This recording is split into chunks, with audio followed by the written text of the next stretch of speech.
Tonight, we're going to continue our coverage of the state funeral services for former President Jimmy Carter. We have live team coverage tonight throughout Metro Atlanta as the former president lies in repose. 11 Alive anchor Jonathan Martin at the Carter Center for us this afternoon. Jonathan, a grand tribute for the former president's last trip through the Metro. Tell us what's happening at the Carter Center as they get ready to welcome mourners there.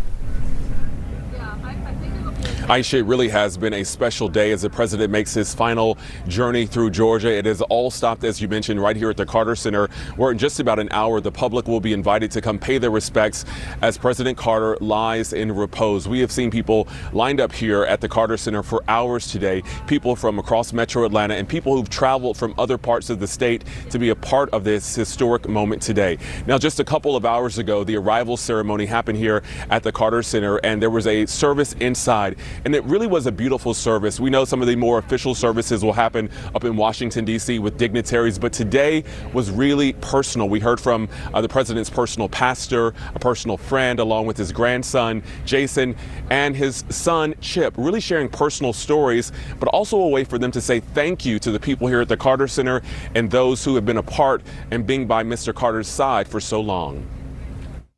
But he was an amazing man.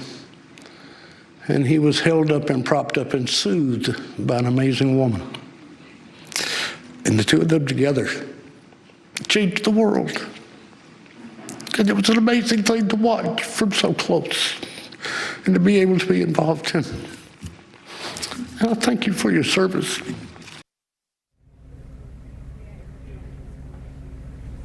Again, Chip Carter there thanking everyone involved, including those at the Carter Center. We want to get things over right now to 11 Alive's Caitlin Ross. We know a lot of people are already here in this area to come pay their respects. She's live near the King Memorial Station where people will hop on a shuttle and head this way. Caitlin.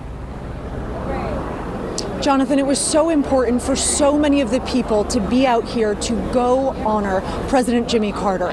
I just spoke with two women who drove from Indiana, a woman earlier who drove from North Carolina, and so many of them who came from all over Georgia. The first people in line right now, this is Kioka. She's been in line for 2 hours now. And Kioka, can you share with us why it was so important for you to be here today? Today was a very historic and beautiful moment, and I will never forget this day. And President Carter meant so much to us, and a beautiful president. And like I said before, it was critically important, extremely important for us to be here today. Thank you so much, Kioka. I really appreciate it. And right behind Kioka and her mom is 7-year-old Carter. 7-year-old Carter is actually named after the 39th President, Jimmy Carter. His mom said this is a moment in history. She thought it was so important to bring her son here to honor the legacy of Jimmy Carter. And so many people in this line felt the same way. I can show you how long it is, how many people are lined up here. Dozens of people now waiting to get on these buses. It is going to be a seamless process. This is going to run for 60 hours. These shuttles go back and forth the entire time. People are going to be able to come throughout the evening, through the day. A lot of people deciding to come in the middle of the night even to see if they can get on the shuttles quicker, but they do have shuttles lined up as far as you can see here. There are a lot of them. The buses are waiting. Those shuttle doors will open at 6 p.m. and then they will run for 60 hours continuously. So a lot of opportunities for people to go pay their respects to President Jimmy Carter. Jonathan? All right, our Caitlin Ross, thank you so much. And as we know, a lot of people will be showing up here to the Carter Center. We do want to take a moment to kind of take you back, take you through the president's journey through Georgia today, which started this morning. But before it got here to the Carter Center, we know his motorcade stopped here. This is video of the former president arriving at the Carter Center, where I am right now. During this time, the casket was carried into a special service that I was talking about by the military bearers that you see there, members of the Carter family, also local leaders looking on during this ceremony.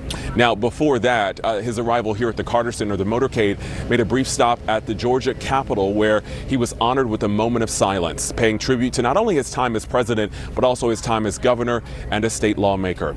And before his journey here to Atlanta, former President Carter's motorcade made its way through his hometown of Plains, a place he loved to call home and was so proud to be a part of. You can see many people lining the route there, saluting, saying goodbye. And today's service services started not too far from his hometown, down in Americus. The motorcade you see here leaving the Phoebe Sumter Medical Center. The community there showing out in large numbers today to pay their respects before the Carter's trips to Atlanta. Now, former President Carter's journey will continue on Tuesday morning. So after he lies in repose here, he will then be flown up to Washington, D.C. We have more details about what will happen up in D.C. He will leave the Carter Center that morning and will board a special air mission 39 to Joint Base Andrews. He will then arrive up in Washington, D.C. with a motorcade to the U.S. Navy Memorial. And from there will be a funeral procession to the U.S. Capitol. Members of Congress will also be there paying their respects. And then on January 8th at 7 in the morning, he will lie in state there for 24 hours.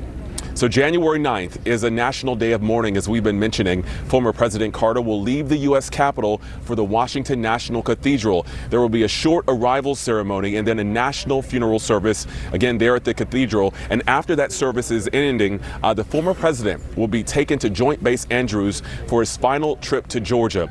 That afternoon, a private funeral will happen at Maranatha Baptist Church.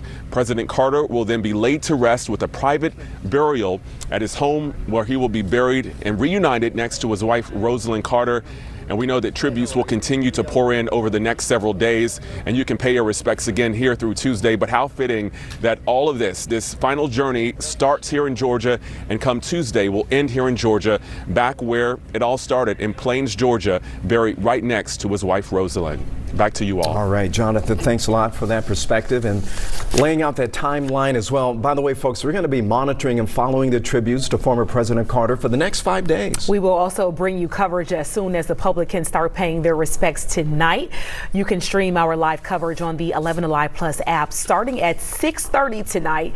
You can also download the app to your Apple TV, Amazon Fire, or your Roku for free.